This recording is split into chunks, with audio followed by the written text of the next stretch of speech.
Welcome to வெற்றி விமர்சனம். தனுஷின் கரை இந்த படத்தை பற்றி நம்ம பார்க்கறதுக்கு முன்னாடி உங்களுக்கு தனுஷோட நடிப்பும் ரொம்ப பிடிக்கும்னா மறக்காமல் இந்த வீடியோக்கு ஒரு லைக் பண்ணிக்கங்க. அண்ட் தென் சேம் டைம் நீங்கள் ஹானஸ்டான மூவி ரிவ்யூஸ் பார்க்கக்கூடிய சினிமா ஃபேன்ஸாக இருந்தால் நம்ம சேனலை சப்ஸ்கிரைபும் பண்ணி வச்சுக்கோங்க. இந்த படத்தை நோக்கி நம்ம கிட்டத்தட்ட ஒரு 5-6 கேள்விகள் கேட்க தோணும். அதில் முதல் கேள்வி என்னன்னா, இந்த கதை கிட்டத்தட்ட 90களில் நடக்கிறதுனால 90 காலகட்டத்தில் தூர்தர்ஷன் செய்திகளை பார்க்கறதுக்காக ஊரில் இருக்கிற கடகண்ணியெல்லாம் சாத்திட்டு மக்கள் அங்கே போகிற மாதிரி ஒரு சில காட்சி வச்சுருப்பாங்க. எனக்கு தெரிஞ்சு நானும் ஒரு 90s கிட்ட தான். தூர்தர்ஷன் செய்திகளுக்கு அந்தளவுக்குலாம் சீன்லாம் கிடையாது.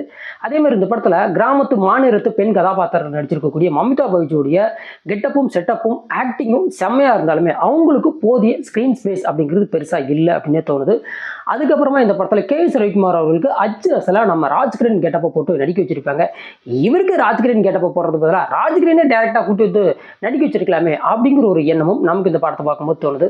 படத்தினோட ஆரம்ப கட்டமே ஒரு ஐஸில் தொடங்குறதுனால விறுவிறுப்பாக சுறுசுறுப்பாக செமையாக போகுது. ஆனால் அடுத்த அரை மணி நேரம் படம் சலுசலுப்பாக சப்புன்னு உக்காந்துக்குது அப்படின்னு நாம் சொல்லலாம். இந்த படம் என்னதான் கொஞ்சம் கதை அப்படிங்கிறது கிட்டத்தட்ட ராபின்ஹுட் காலகட்டத்து கதை அப்படி இருந்தாலுமே அந்த கதையை தன்னால் முடிஞ்ச வரைக்கும் தூக்கி நிறுத்தணும் அப்படிங்கிறதுக்காக ஜி.வி. பிரகாஷ்குமார் இசையால் செம்மையாக பேசியிருக்காரு.